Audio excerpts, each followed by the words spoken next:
Hello, everyone. My name is Oksana. It's Road to Edoverse Weekly Edoverse Insider, the 18th. We deliver the news about the creation of our project Edoverse. And first of all, Tokugawa-san, may I give you a word to speak? Yes. Okay. Thank you very much, Oksana. Hello, everybody. This is Iehiro Tokugawa, Road to Edoverse. Now, this is the second part of fires in Edo. Now, you see, one of my interests in economics is about measuring wealth. Okay, we talk about money, we talk about prices, we talk about production and so on, but how do you measure wealth? And this has always been a puzzle. So Adam Smith, that is the wealth of nations, but it doesn't get you anywhere in understanding what exactly is about the wealth of nations. Well, he says it's a man's work, and that is pretty correct, especially in the context of the Tokugawa or Edo economy. And then there was real wealth. And in the case of Japan, it was the mountains, or to be more precise, the mountains covered by trees. And you see, what's interesting is that if you look for the closest thing to interests in the natural world, it would be the natural growth of a tree or a forest. You see, the stock of resources that can use is growing every year at something like a 3 to 5%. So this is so suitable as a measure of wealth, and that was the case in Japan. So forests were right now they're the headache for the local government and even for the owners. Japanese forests and mountains have become a liability. But back then in Tokugawa, Japan, because labor was so cheap, and sad to say, pretty easily consumed. So wood was much more valuable. It was cheaper to cut down trees. It was cheaper to carry that tree, well, the timber, and then convert it into usable wood, and then cheaper to bring it to the major consumption centers like Edo or Osaka or Kyoto compared to now. So, and the fires that would burn, let's say, half of Edo, well, that was Meireki, but after that, each time it happens between 5 and 10% get burnt. So this stimulated the economy. That put money into those who own forests, and that included the shogun, or let's say the Tokugawa of the Nagoya, or many feudal lords, the daimyo. Their main source of wealth was their mountain or the forests. So it stimulated the economy, and then reconstruction created jobs. See, so the fires were necessary evil, and then even had some good side effects. And then when you think of the housing for ordinary folk of Edo, the commoners, then those are really cheap. And also they were very close to prefabricated. Think of tatami. Well, the tatami is different in size from Western Japan to Eastern Japan, but at least in the town of, or the city of Edo, all the tatami were of the same size. So you say yojo hang, 4.5 tatami room, then a carpenter could know exactly what to build. So they have all the wood carved and sliced and polished in the same length. So reconstruction would be a matter of days, especially for ordinary folk who were burnt out of their housing. And that was a very important part of the Tokugawa economy. It was scrap and build, but at the same time, it was, it was sustainable as trees increase in volume. Yes, and so much so that actually occasionally the shogun's officials would ask the local yakuza or whatever floating population to set the town aflame. You see, they asked for arson. You know, arson was punishable by death back then. And even now in Japan, where houses don't really burn so often, still arsonage is a crime punishable by death. And then there was a way of asking the underground sector of the economy to start a fire so that the economy gets stimulated. So that was one very strange side of Tokugawa Japan. Okay, and that's all for this time. Thank you very much, Oksana. And next, I would like to invite again to the conversation. Welcome back to Japan. I know you're here now with us. Thank you, Oksana. Hello, everybody. I just came back from Malaysia, And then I had several meetings for Edoverse, and then all of them are so exciting. So I'd like to share something about that. So first of all, we are about to design the token ecosystem, and then we are ready to mint Land's NFT. It's going to be on time. And then also we try to mint Zeni as well. And then I'm thrilled to announce that how user can participate in our campaign to buy Zeni. Maybe at the very beginning time, we only can issue a so small portion, but it's going to be huge opportunity for all of you to have this Zeni. And then you can play in Edoverse with those types of tokens. It's quite soon coming. So this is one thing. And the other thing is I attended some event in which I had some discussion with the ambassador for our Edoverse. And basically, it's going to be fine. It's going to be fine. But I cannot say, something specific name. But I think this person is going to be the most suitable. This is a guy. This is a guy who should be ambassador for our Edoverse. But yeah, I cannot say a specific name yet. Sorry for that. But anyway, look forward to it. And then the third one is I finally received some samples of the creatives of Edoverse, and it's so amazing. I think our team already shared some portion of photos or creatives samples in Telegram, I think. And then it's going to be on our website as well. And it's going to be on Twitter as well, I guess. So I really happy if you could have an opportunity to see all of those samples. Anyway, the project is going well, and then quite well. And then our team is always, focusing on what we have to do now. So stay tuned. Thank you so much. Thank you very much, Ken. And yes, everyone, please follow Twitter or Instagram. We have a lot of interesting things there.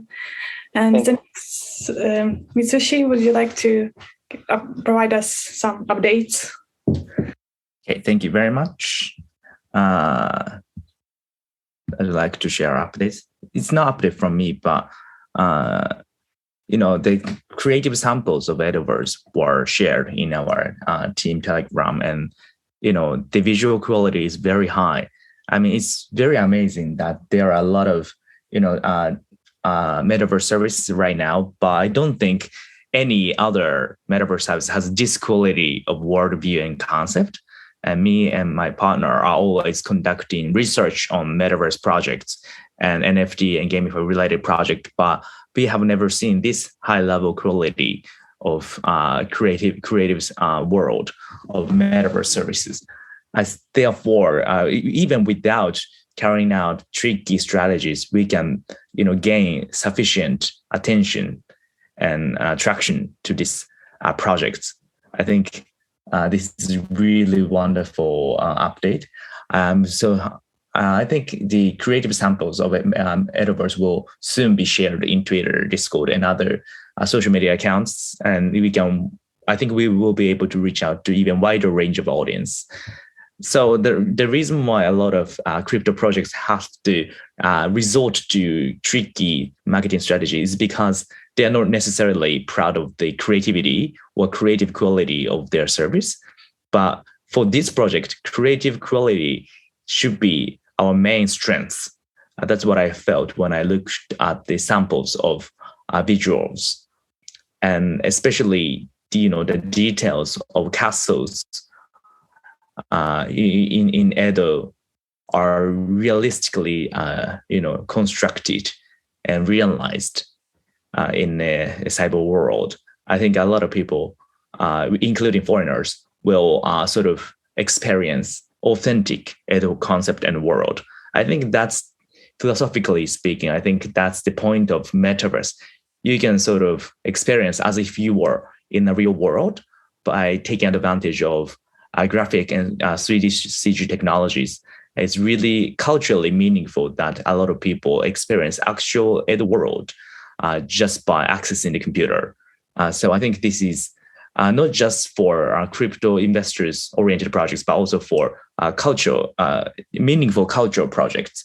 That's what I'm thinking. these days.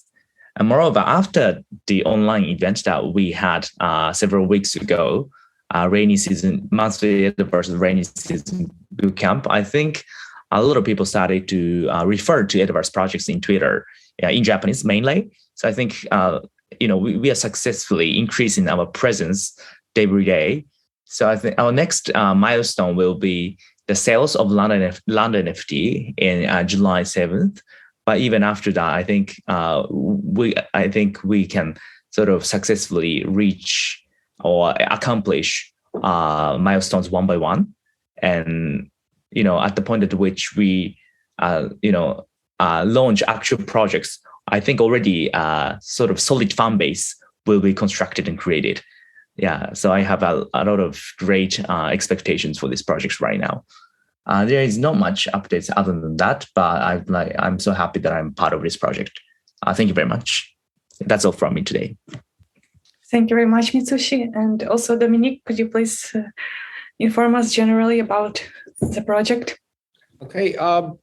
Thank you. That's in the really volatile crypto market these days, and then the market's really fluctuated a lot, and then really, Bitcoins and also even Ethereum's, every altcoins actually, they collapsed a lot these days. But this kind of weak market is really good for the startup.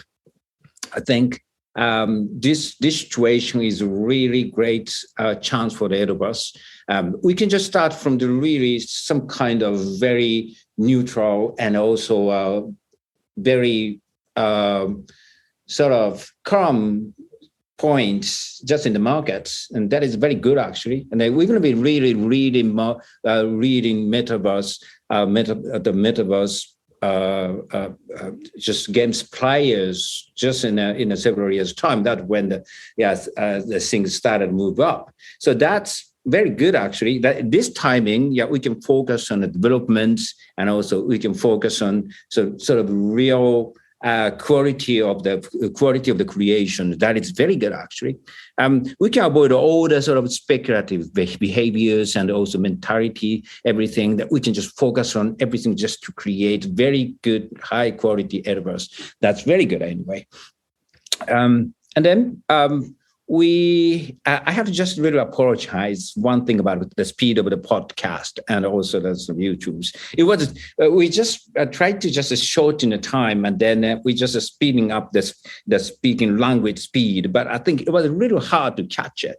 So we just now normalize the speed and in our podcast and also YouTube's and people just want to if the people want to just listen much quicker, is that please just manually the making a quick movement, and then please just listen to the end because this is very interesting. All the sort of information just including in this insiders.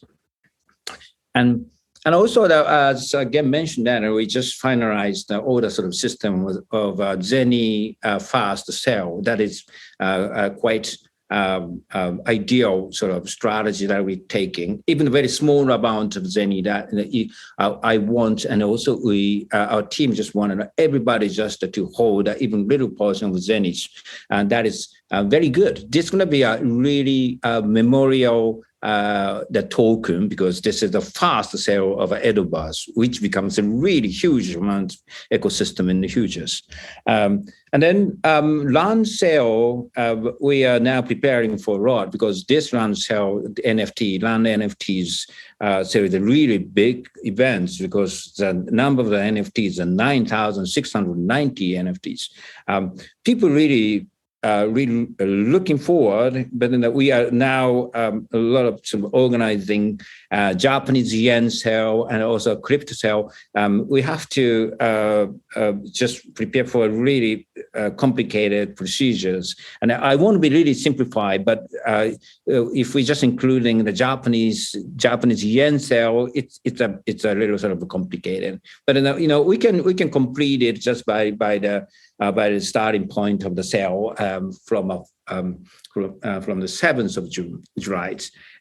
But Japanese yen sale start from the 1st of June. No, it's application start from 1st of July, and then 7th of July, that the NFT will be mint just for the Japanese NFT, Japanese yen buyers, and then and also crypto buyers, they're gonna just start to push the button from the 1st of from the 7th of July.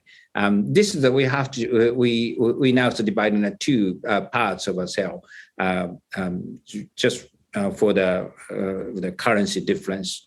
And also we are now creating a lot of FAQs because there's many people just giving us a lot of questions. And we are just really honestly that we're answering it, but sometimes we can catch up. But we're going to just disclose that on the websites, these FAQs that, and then you can just see that and how we can buy the Japanese, how we can buy the land NFT on the Japanese yen or cryptocurrencies. And also, that all the sort of our systems, all the features about Edoverse. So please check everything. And then we are now, of course, the podcast, the speed was normalized, but we're speeding up a lot. So please just looking forward. And then I think see you in very soon that it's going to be a really big event on the 7th of July. Thank you. Thank you very much. Very inspiring as usual. So thank you, everyone, and thank you for listening. Goodbye.